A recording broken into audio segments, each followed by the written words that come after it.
A New Mexico family is sharing more about what happened before a woman was shot to death by Albuquerque police on Tuesday.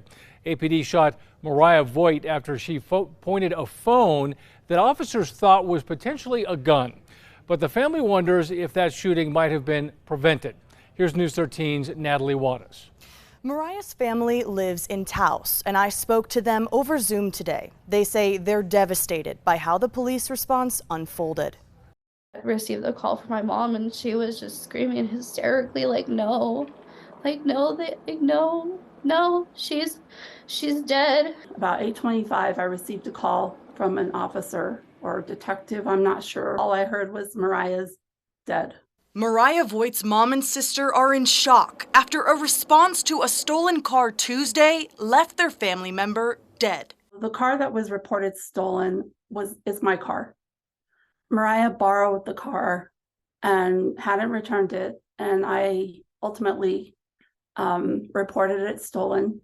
And I was just angry at her for not returning it. Just after 4 Tuesday, police told Sharon they found her car, and one of its occupants, Mariah, had run off. Sharon says she felt pressure in that moment to press charges. I know I hesitated.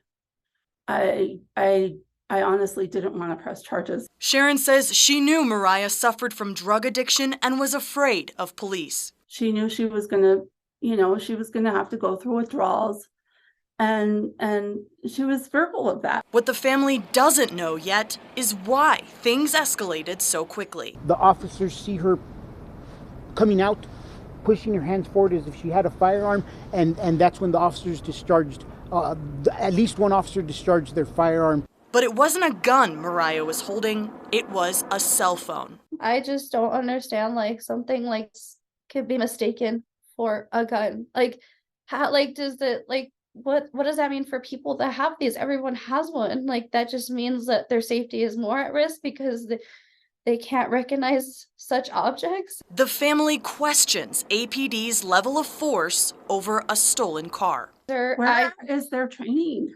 Where is their training on these things? They also claim they didn't hear Mariah was killed until after APD held a news briefing. She was entirely alone, and she died alone, and we didn't know. The family hopes their story pushes APD to make changes.